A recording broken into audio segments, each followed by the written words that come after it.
It's 5:17 a.m. on a quiet Saturday morning in May 2018. The streets of Rainhill, Merseyside, are empty, except for a man and woman walking their dogs along a footpath near the M62 motorway. The man, John Kinsella, is well known in Liverpool's underworld circles, a figure whose mere presence would make hardened criminals think twice about their actions.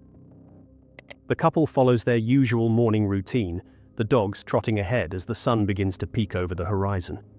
They've just passed the junction of Manchester Road when the familiar sound of an approaching bicycle breaks the morning silence. Within moments, 6 gunshots pierce the morning calm.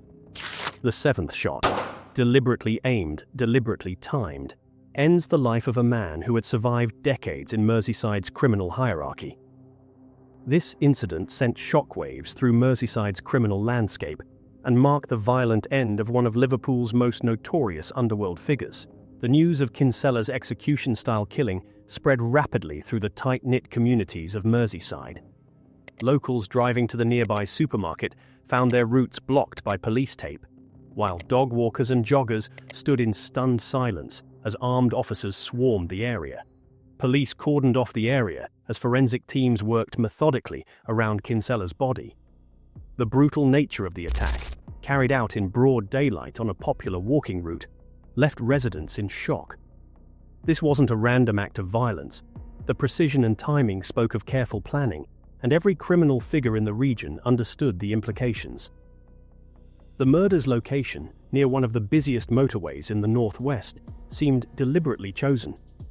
The morning's events had disturbed the delicate balance of power that had existed in Liverpool's criminal hierarchy, and everyone knew this was just the beginning. The roots of this deadly sequence of events trace back through decades of Liverpool's criminal evolution. The city's underworld had operated under an intricate power-sharing system, with territorial lines drawn as clearly as political boundaries on a map. Since the 1980s, Liverpool's criminal landscape had been shaped by various crews controlling different postcodes, each running their operations with military precision. The south side of the city operated under different rules than the north, with crews maintaining an uneasy alliance built more on mutual benefit than trust. The drug trade flowed through these territories like blood through veins, each group taking their cut while maintaining their slice of protection rackets and legitimate business fronts. Money laundering operations ran through taxi firms, security companies, and construction businesses, creating a facade of legitimacy that helped maintain the status quo. But beneath this organized exterior lay a complex web of personal vendettas and business disputes. The involvement of Manchester and Salford crews had added another dimension to the already volatile mix. Kinsella's position was unique in this ecosystem. He had cultivated relationships across all territories, earning respect through both diplomacy and force. His reputation as a mediator made him valuable to those seeking peaceful resolutions, while his capabilities as an enforcer ensured that even the most aggressive players thought twice before crossing him. But this position of influence came at a price. It made him both indispensable to some and a threat to others. Born into a working-class family in Liverpool during the early 1960s, John Kinsella's early life gave little indication of the notorious figure he would become. Growing up in the tough streets of Merseyside, where opportunities were scarce and crime often seemed like the only path to prosperity, young Kinsella quickly learned to use his natural physical presence and sharp instincts to his advantage. By his teenage years, he had already built a reputation as someone not to be crossed. Local gangs noticed his potential, particularly his ability to handle himself in confrontations without drawing unnecessary attention. This combination of physical prowess and strategic thinking would become his trademark in later years. Unlike many of his contemporaries who burned bright but fast in the criminal world, Kinsella showed remarkable patience and intelligence in building his position. His rise through Liverpool's criminal hierarchy was methodical and calculated. Starting as a doorman at various clubs in the city centre, he built a network of connections that would prove invaluable. Club owners, businessmen, and criminals alike came to respect his ability to resolve conflicts without unnecessary violence. though, when force was needed, his reputation for handling such situations was equally well known. The turning point in Kinsella's career came during the 1990s when he established himself as more than just another tough guy. His involvement in resolving a high-profile dispute involving Liverpool footballer Steven Gerrard demonstrated his ability to operate in both criminal and legitimate circles. This incident significantly elevated his status, transforming him from a local hardman into a figure of influence across the northwest of England. By the 2000s, Kinsella had become a key player in Liverpool's underworld. His services were sought after by both criminal enterprises and legitimate businesses needing protection or conflict resolution. He had mastered the art of walking the line between the legal and illegal worlds, maintaining connections with law enforcement while never losing his standing in criminal circles. His reputation grew beyond Merseyside, extending throughout the northwest and even internationally. He became known as someone who could be trusted to handle sensitive situations discreetly. Whether it was mediating territorial disputes between rival gangs or providing security for high-stakes business deals, Kinsella's word carried weight across multiple criminal networks. Despite his elevated status, he maintained a relatively low profile in his personal life. Unlike many of his contemporaries who flaunted their wealth, Kinsella preferred to operate in the shadows. He understood that true power in his world came not from visible displays of success, but from the ability to influence events while remaining largely unseen. This discretion served him well for many years, but ultimately couldn't protect him from the forces that would eventually lead to his downfall. By the mid-2000s, John Kinsella had become a dominant force in northwest England's criminal world, evolving from street-level enforcer to sophisticated problem solver, handling everything from debt collection to territorial disputes. Unlike typical enforcers, Kinsella mastered strategic intimidation. His presence alone often sufficed, though his network could escalate pressure through economic or physical means when necessary. This approach garnered respect from both criminal elements and legitimate businessmen seeking unofficial solutions. His operations encompassed high-value drug shipment protection through Liverpool's ports and security for legitimate businesses facing extortion. His reputation was so formidable that his name alone deterred threats, creating an ironic situation where his criminal influence actually reduced certain crimes in his territories. His network included nightclub ownership, serving both as legitimate businesses and intelligence gathering points. Crucially, Kinsella maintained neutrality across multiple criminal territories, enabling him to mediate conflicts effectively. This position, combined with his expanding international connections in the Netherlands and Spain, made him both indispensable and vulnerable, ultimately contributing to his demise. In late 2015, tensions in Liverpool's criminal landscape reached a critical point that would ultimately set the stage for Kinsella's murder. A series of violent incidents had erupted across Merseyside, breaking the careful balance that had existed for years. At the center of this chaos was a dispute over control of lucrative drug trafficking routes through Liverpool's docks, involving crews from both Merseyside and Manchester. The situation escalated when a prominent figure in the Manchester crime scene was shot outside a gym in Salford. The attack bore all the hallmarks of a professional hit, with the gunman escaping on a bicycle, a method that would later become grimly significant. The shooting sent shockwaves through criminal circles across the northwest, not just for its brutality, but for its implications. The victim had been a close associate of Mark Fellows, a name that would later become intrinsically linked to Kinsella's fate. During this period, Kinsella found himself in an increasingly precarious position. His role as mediator between various factions had always been delicate, but now it became dangerous. He had detailed knowledge of the operations and personalities involved on all sides, making him both valuable and vulnerable. Intelligence suggested that certain elements viewed his neutrality with growing suspicion, believing he might be playing different sides against each other for his own benefit. The first direct threat to Kinsella came in the form of surveillance. Associates reported seeing unknown vehicles following him and unfamiliar faces appearing in his regular haunts. More concerning were reports of individuals asking questions about his daily routines, particularly his early morning dog walks with his partner. These were the first signs that someone was gathering intelligence for a potential hit. What made this period particularly volatile was the emergence of a new generation of criminals who showed little respect for the old hierarchies. These younger elements saw the traditional power structures as outdated and viewed figures like Kinsella as obstacles to their ambitions. They operated with a different code, one that didn't recognize the diplomatic role that Kinsella had cultivated over decades. By early 2018, the situation had become critical.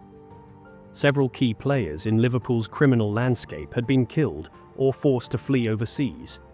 The power vacuum this created led to increased competition between rival factions, with newer, more aggressive groups pushing for control. Kinsella's position as a mediator became increasingly untenable as the traditional rules of engagement broke down. Despite warnings from associates, Kinsella maintained his regular routines. Whether this was due to confidence in his position or a fatalistic acceptance of the risks is unclear. What is certain is that his movements were being carefully monitored, and plans were being put in place that would culminate in that fatal morning in May 2018. In the weeks leading up to May 5, 2018, John Kinsella maintained his usual routines, showing no outward signs of concern for his safety. Every morning, he would walk his dogs with his partner along the same route near the M62 motorway in Rainhill. This predictability, which would prove fatal, was observed by those planning his execution. CCTV footage would later reveal a black Honda CBR motorbike conducting surveillance of the area multiple times in the days before the shooting. The day before his murder, Kinsella attended a meeting at a local pub, displaying his typical confident demeanor. He spent the evening with associates, discussing business matters and showing no indication that he sensed any imminent threat. Those who saw him that night would later recall his relaxed manner, suggesting he had no knowledge of the surveillance operation tracking his movements. That final evening, he returned home around 10 p.m., following his regular schedule. Security cameras captured him, checking the perimeter of his property, a habitual security measure that had served him well over the years. His partner would later testify that nothing seemed out of the ordinary. They had dinner, watched television, and planned their usual morning dog walk. Unknown to Kinsella, a sophisticated operation was already in motion. The assassins had meticulously mapped his route, timing his walks down to the minute. They knew exactly where he would be most vulnerable. The stretch of path near Manchester Road, where visibility was partially obscured by trees and the morning sun would be in his eyes. Phone records would later show unusual activity in the area during the early hours of May 5th. Multiple burner phones, later linked to the killing, were activated in the vicinity. The black Honda motorcycle was observed by security cameras entering Rainhill around 4:30 a.m., giving the assassins plenty of time to get into position. At 5 a.m., following his usual routine, Kinsella began preparing for what would be his final walk. He put his dogs on their leads, kissed his partner goodbye, and stepped out into the cool morning air. The timing was precise. The killers knew that at this hour there would be minimal witnesses, and the sound of the nearby motorway would help mask any noise. As Kinsella and his partner set out on their familiar route, the carefully planned trap was already set. The black Honda, which had been spotted conducting surveillance in previous days, was positioned at a strategic point along their path. The stage was set for what would become one of Merseyside's most notorious gangland executions. At precisely 6:45 a.m. on that fateful Saturday morning, Kinsella and his partner were walking their 6 dogs along the tree-lined footpath near Junction 7 of the M62. The familiar sound of the bike caught their attention. The rider, dressed entirely in black tactical gear with a high-vis vest over the top, brought the bike to a stop approximately 12 meters behind them. Within seconds, the assassin dismounted, drawing a handgun from beneath the vest. Kinsella's partner would later testify that he immediately sensed the danger, shouting at her to run. The first shot rang out as Kinsella attempted to flee down an embankment. The gunman pursued, methodically closing the distance. Witnesses described hearing at least 4 shots in rapid succession, each one finding its mark with clinical precision. The attack lasted less than 45 seconds, but demonstrated all the hallmarks of a professional hit. The killer showed no hesitation, no emotion, just cold, calculated efficiency. After confirming Kinsella was down, the assassin returned to the bike with the same measured pace. Investigators would later note the shooter's tactical awareness, maintaining line of sight on the victim while retreating, scanning for potential witnesses. CCTV footage from nearby buildings captured the biker heading east towards Manchester Road, disappearing into the early morning traffic. The bike's route had been carefully planned, utilizing paths and shortcuts that avoided major surveillance cameras. The killer had clearly done extensive reconnaissance, knowing exactly which routes would provide the quickest escape while minimizing exposure to CCTV. The murder scene told its own story. Shell casings recovered from 3 different positions indicated the shooter had continued to fire while moving, showing not just marksmanship but tactical training. The fatal shot, delivered at close range to the back of the head, bore all the hallmarks of an execution. Forensics would later confirm that the weapon used was a .45 caliber handgun, chosen specifically for its stopping power. Kinsella was pronounced dead at the scene at 7:18 a.m. The clinical nature of the killing, the choice of location, and the timing all pointed to a meticulously planned operation. This wasn't a crime of passion or opportunity. It was a calculated assassination carried out by someone with military or professional tactical training. The investigation into Kinsella's murder launched immediately, with Merseyside Police's major crime unit taking the lead. Within hours, detectives had established an incident room at St. Helens Police Station, coordinating what would become one of the largest manhunts in recent Merseyside history. Over 200 officers were initially assigned to Operation Trident, the code name given to the investigation. The first breakthrough came from an extensive CCTV trawl. Investigators pieced together the biker route using footage from private homes, businesses, and traffic cameras. The same bike had been caught on 48 different cameras, allowing detectives to trace its journey back to the Rainhill area, where it was first spotted at 4:45 a.m. on the morning of the murder. This revealed the killer had been lying in wait for over an hour. Forensics teams worked methodically through the crime scene, recovering 4.45 caliber shell casings and mapping the shooter's movements. Ballistics analysis revealed the weapon used was the same type as one used in an unsolved shooting in Manchester the previous year, providing a potential link to a wider conspiracy.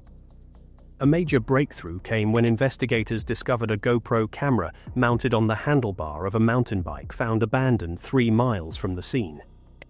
The footage showed reconnaissance of Kinsella's regular dog-walking route taken in the weeks before the murder. More crucially, it captured a reflection that would later help identify the killer. The investigation team faced significant challenges. Traditional methods of gathering intelligence from criminal informants proved difficult. The underworld had gone silent. Those who might normally provide information were either too frightened to talk or had gone to ground. Even with substantial rewards offered for information, the wall of silence remained unbroken. Digital forensics provided another avenue of investigation. Analysis of cell phone data revealed a pattern of surveillance in the weeks leading up to the murder. The killer had used a sophisticated network of burner phones, but one crucial mistake, using the same handset twice, gave investigators their first solid lead. The evidence trail led detectives to examine connections with other unsolved murders across the Northwest. Patterns emerged, suggesting this wasn't an isolated incident, but part of a larger campaign of targeted assassinations. This realization would ultimately lead investigators to their prime suspect. Within 6 weeks of Kinsella's murder, investigators had accumulated substantial evidence pointing toward Mark Fellows, a 38-year-old man from Warrington with connections to organised crime in Manchester. The breakthrough came through meticulous analysis of both digital and physical evidence, creating a web that slowly but surely tightened around their prime suspect. The GoPro footage proved crucial. Forensic video analysts enhanced reflections captured in a car window, revealing distinct facial features matching Fellows. Additionally, cell phone data placed him in the vicinity during reconnaissance missions in the weeks before the murder. The pattern of movements matched perfectly with the timing shown on the GoPro footage. Further evidence emerged when police discovered Fellows had purchased the same model bike 3 months before the murder, using a false name. The bike was never recovered, but CCTV footage showing the rider's distinctive gait matched Fellows' walking pattern, identified through AI-assisted gait analysis.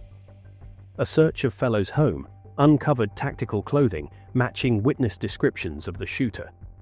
More importantly, investigators found a Garmin Forerunner GPS watch.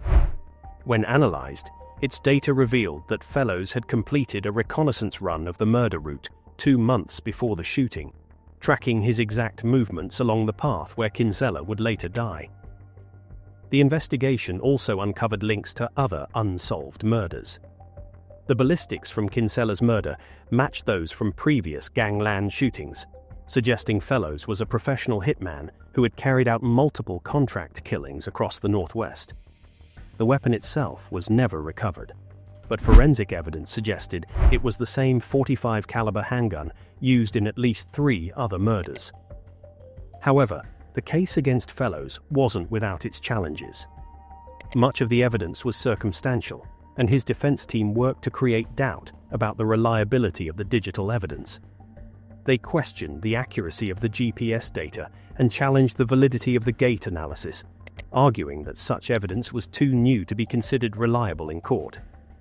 Critical evidence also emerged linking Fellows to organised crime groups in Manchester, suggesting the murder was part of a larger Gangland feud. Financial investigations revealed substantial payments made to offshore accounts linked to Fellows in the weeks following Kinsella's murder, though the source of these funds was never definitively proven. In January 2019, after an 8-week trial at Liverpool Crown Court, Mark Fellows was found guilty of John Kinsella's murder. The prosecution had meticulously presented their case, with the GPS watch data proving particularly damning. Fellows maintained his silence throughout, never revealing who had ordered the hit or why, earning him the nickname the Iceman from the press. The judge, handing down a whole life sentence, described the murder as a cold-blooded execution carried out with ruthless efficiency. Fellows became one of only a handful of criminals in British history to receive a whole life tariff, meaning he will never be eligible for parole. The sentence reflected not just Kinsella's murder, but Fellows' role in other Gangland killings. The conviction sent shockwaves through the criminal underworld of northwest England. The sophisticated nature of the investigation, particularly the use of digital evidence, marked a new era in the police's ability to crack organised crime. Several known criminals fled overseas in the aftermath, fearing they might be next in line for either assassination or arrest. The murder's impact continued to ripple through Liverpool's criminal landscape. The power vacuum left by Kinsella's death led to a series of violent confrontations as different factions sought to establish dominance. Police noted a significant increase in gang-related violence in the months following Fellows' conviction, as the carefully maintained balance of power Kinsella had helped maintain collapsed. More arrests followed as police leveraged intelligence gathered during the murder investigation. Several high-ranking members of organised crime groups found themselves under scrutiny, leading to multiple convictions for drug trafficking and money laundering. The investigation had inadvertently provided a window into the region's criminal networks. The case marked a turning point in how police approached organised crime in Merseyside. New specialised units were established, focusing on digital intelligence gathering and surveillance.